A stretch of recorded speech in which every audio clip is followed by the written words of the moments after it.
पूरे देश में एक ही महिला मुख्यमंत्री, और आज हम वुमेन एम्पावरमेंट की बात करते हैं। Mamata Banerjee lady of substance हैं। ये भी देखा है हमारे कुछ मित्रों का और खासकर हमारे भारतीय जनता पार्टी के दोस्तों ने। वो जो हैं जब कोई मौका मिलता है ऐसा लगता है बहुत डिस्परेट हो गए हैं, बहुत फ्रस्ट्रेटेड हो गए हैं। कोई भी घटना होती है, भले ही बहुत जघन्य घटना है, लेकिन सीधे मुख्यमंत्री पे ही आरोप लगाते हैं। अभी आपने देखा होगा कुछ दिन पहले संदेश खाली में किस तरह से उन्होंने मुख्यमंत्री का वहां भी कहा था इस्तीफा दो। इस तरह से बातें कर रहे हैं। ममता बनर्जी को इस्तीफा देनी चाहिए।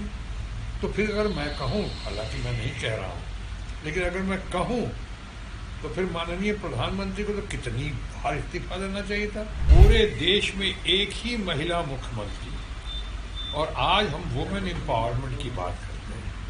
Mamata Banerjee lady of substance हैं, और वो कितना स्ट्रगल करके यानी सड़क से आज यहाँ पहुँची हैं। कितने उन्होंने जख्म खाए हैं, कितनी चोट मिली है उनको, कितनी तकलीफ हुई है। उसके बाद उन्होंने अपने आप को ट्राइड, टेस्टेड और सक्सेसफुल लीडर साबित कर दिया। पूरे देश को, समाज को उनके ऊपर गौरव है।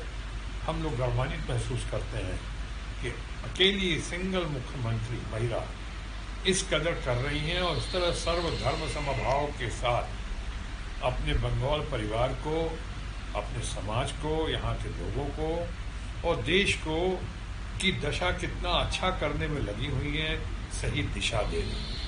हम उनकी बहुत सराहना करते हैं। लेकिन ये भी देखा है हमारे कुछ मित्रों का और खासकर हमारे भारतीय जनता पार्टी के दोस्तों ने।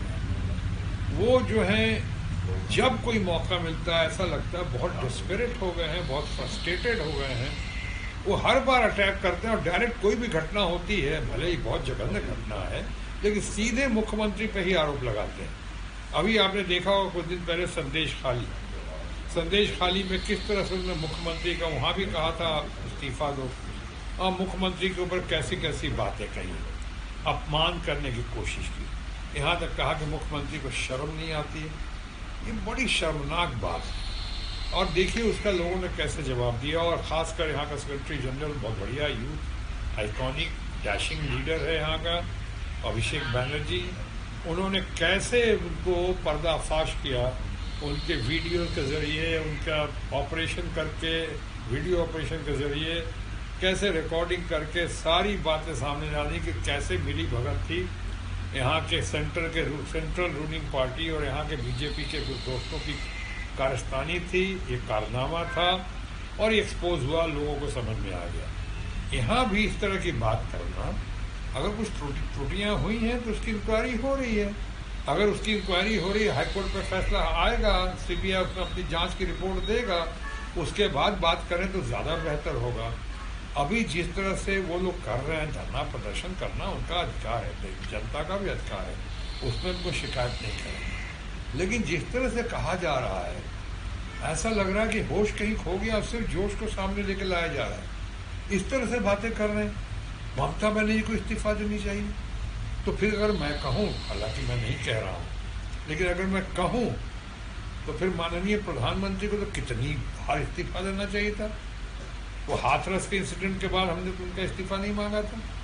वो कठुआ का जो किस्सा हुआ था इतना दर्दनाक, उसके लिए तो हमने नहीं मांगा था माननीय प्रधानमंत्री से इस्तीफा। तो उनके लोग कहीं घूम फिर के अधिकारी की बात नहीं करते हैं, ऑफिशियल्स की बात नहीं करते, सीधे कहते हैं ममता जी, चूँकि महिला मुख्यमंत्री है अकेली। और एक तरफ अब बात करते हो वुमेन एम्पावरमेंट की।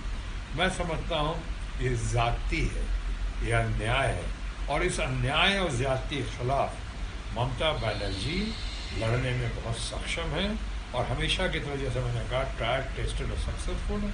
यहाँ भी वो कामयाब होंगी। ये सिर्फ